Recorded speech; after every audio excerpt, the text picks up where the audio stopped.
Hello guys, and welcome once again to Savannah Essence. We are making a cocoa powder soap. I like to call it my caramel soap. So I'm using this brand of cocoa powder that I have used over and over. I think it's almost finished. I already have my oils, hard butters melted. My lye is already dissolved. It's cool. So I'm just going to head on straight to making this particular soap. I need to say that because this is a voiceover, I am already aware how the soap will turn out. So this is a filled soap. So if you're a beginner and you're watching this video, or you are somebody who has been making soap for some time, you've never had a soap fill, or you've never had a fragrance oil mess up your soap, this will be a very good video for you to watch, because I think it's a learning opportunity for all of us. For me, this is the first time a fragrance has seized my soap to this extent. I've had issues with fast trays and other things, but for fragrance oil to seize my soap entirely, this is the first time it has happened to me. And well, that's it. So what I'm doing here is I've measured my cocoa powder. I'm just going to mix it and set it aside before I start making my soap, because usually what I do is once I stick blend my soap or the batter, I just pour it into the mixture of the cocoa powder and then just stir it in and just pour it into my mold, right? So yeah, like I was saying, I think this is a learning process for everybody who is interested in making soap, and for people who see us making soap videos or who watch YouTube videos and think that soap making is a simple thing. It is not. Number one, soap making is a science. It's chemistry before it is an art. There are a number of soap makers who use micas and make very beautiful, intricate designs of soap that you see. Sometimes you see the soap, you think it's biscuits. People make very, very beautiful soaps, but fundamentally, soap is chemistry. Soap is a science.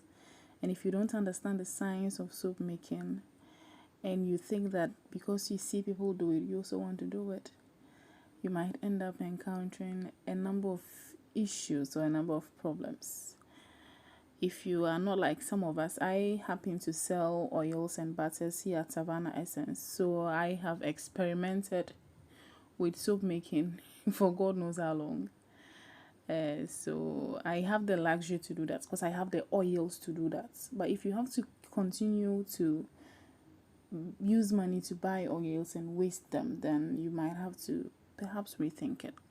So let's get back to the soap making. So I have just poured in my lye water into my oils.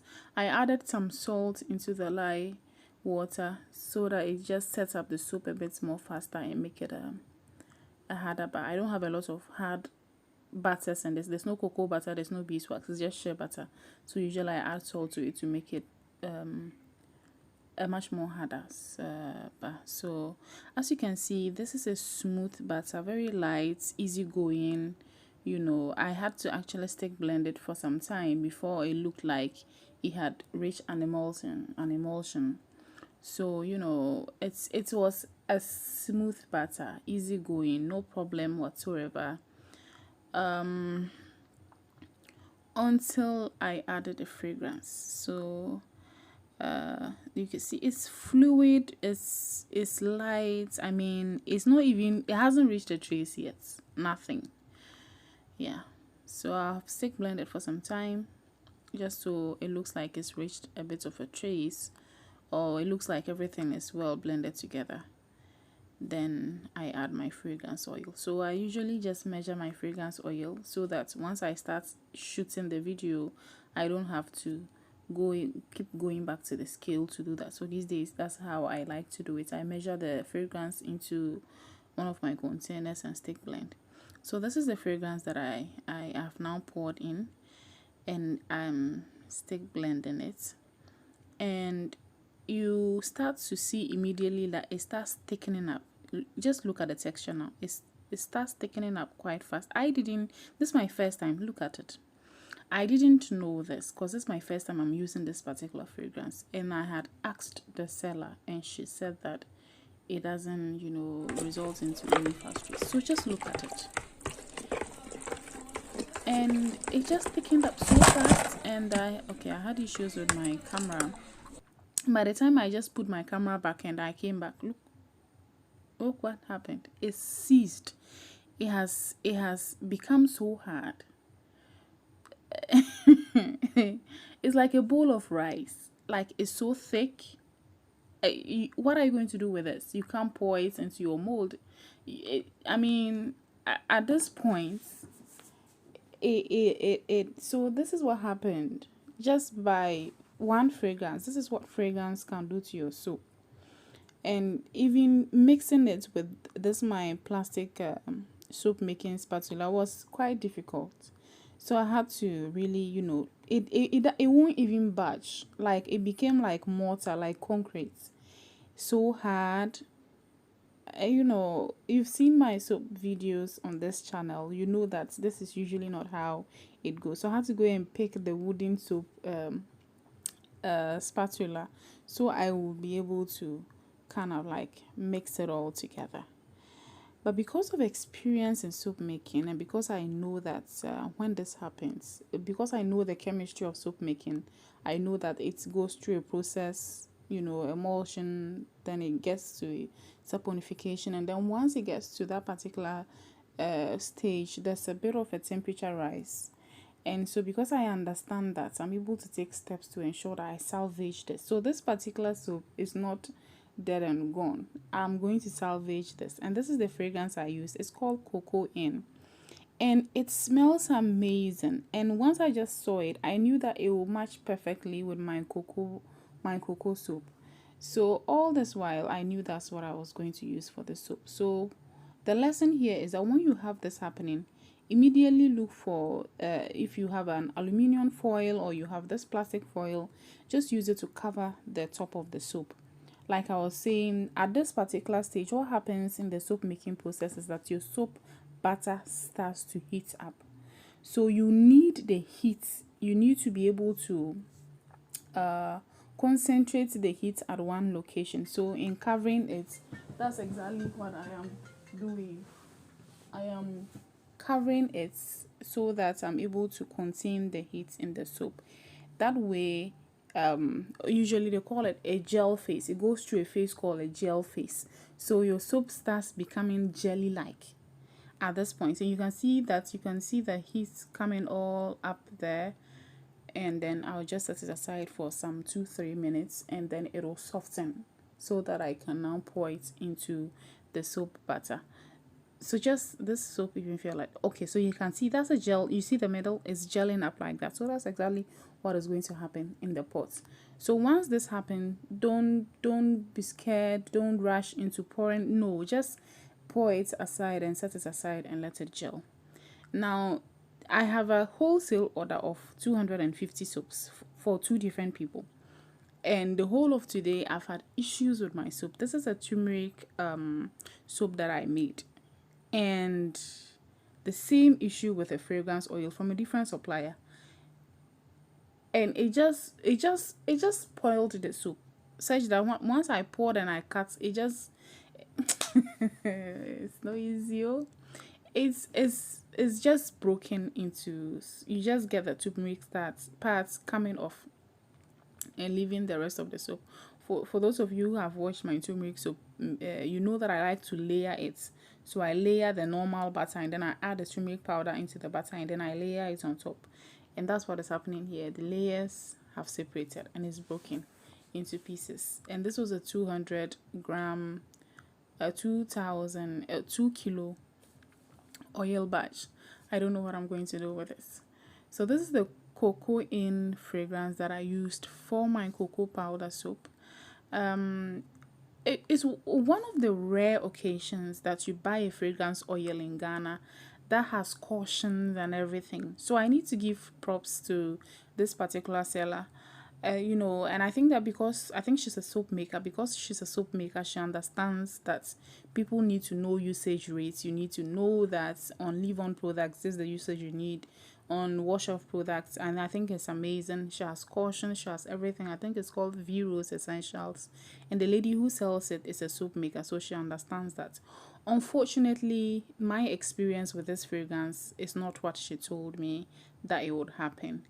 So maybe I'll try it again and see if perhaps there was something that I did in this process. But when I asked her, she said it doesn't discolor, which is not what happened in my case. It does discolor and it does accelerate trace.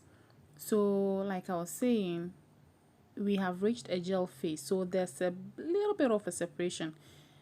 Your oil starts to separate from your butter. It will easily reabsorb, but what I will now do is just, you know, kind of like blend it all together easily so that the reabsorption is a bit more faster.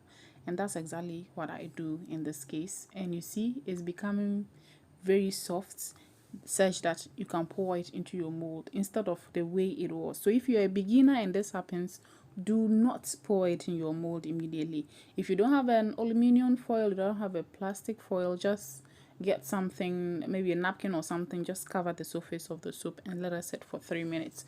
You'll get to the separation or the gel phase, and then you can easily scoop your thing back into your mold. This was not the texture or the consistency that I was looking forward to using to make my cocoa soap, but this is what I have, so I'm going to make good use of it. So I stir it over and over, and then you see, but at this phase too, once you take off the foil, the heat also starts to leave the butter, so you need to work a bit more faster at this stage. So I shouldn't have even done this. I should have just set aside the cocoa and just scooped it into my mold.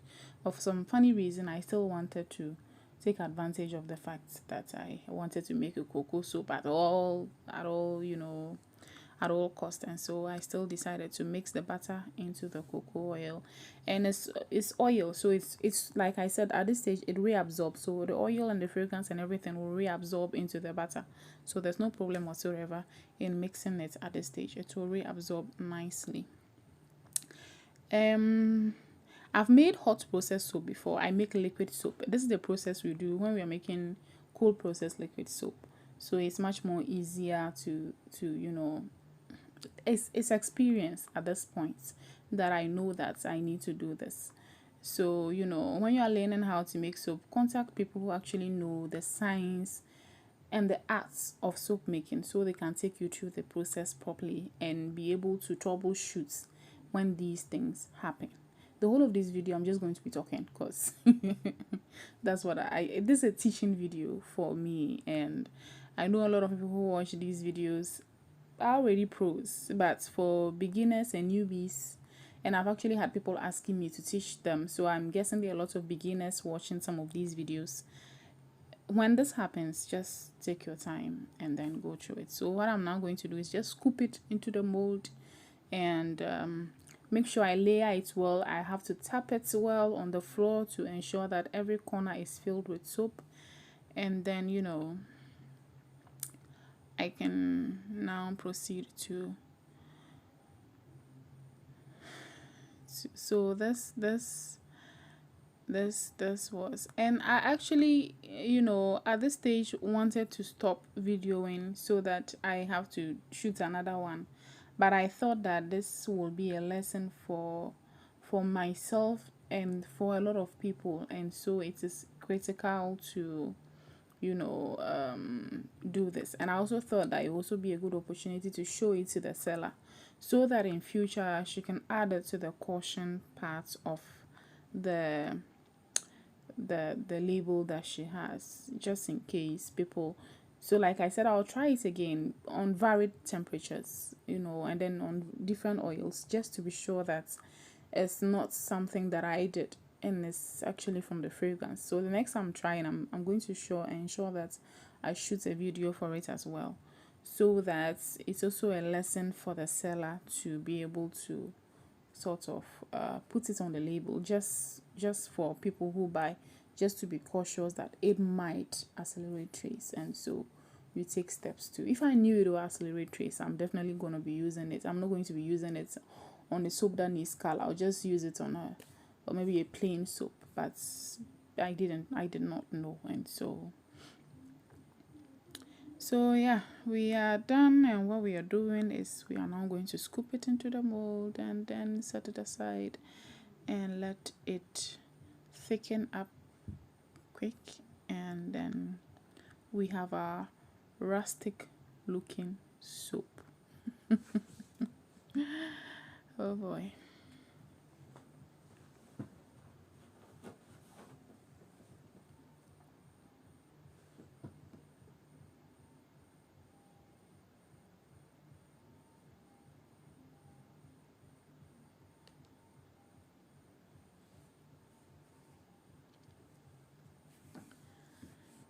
Let me also add that sometimes for people who buy handmade soaps, sometimes you buy soaps from people, they don't look as smooth and as and as, you know, clean as you would want them to be, and sometimes you might think that they are fake or there's something that they did. No, it's sometimes it's the complications we go through when we process the soap.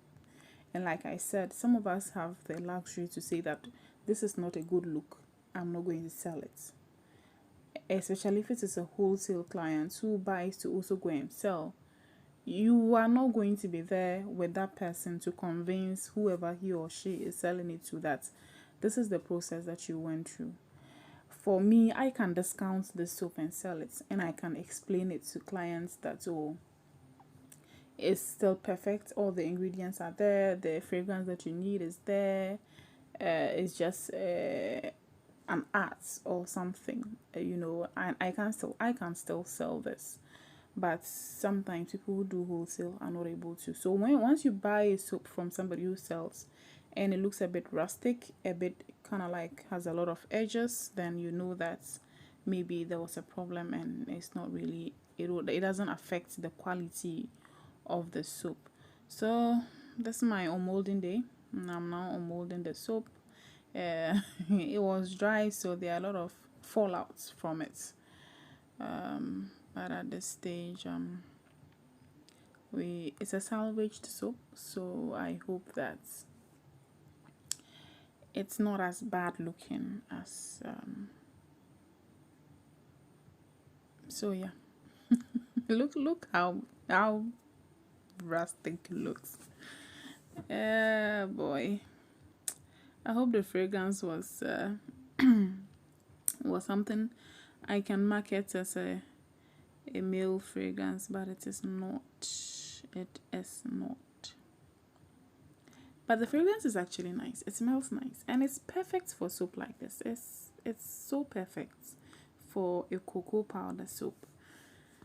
So I'm a little bit devastated and a little bit disappointed, actually.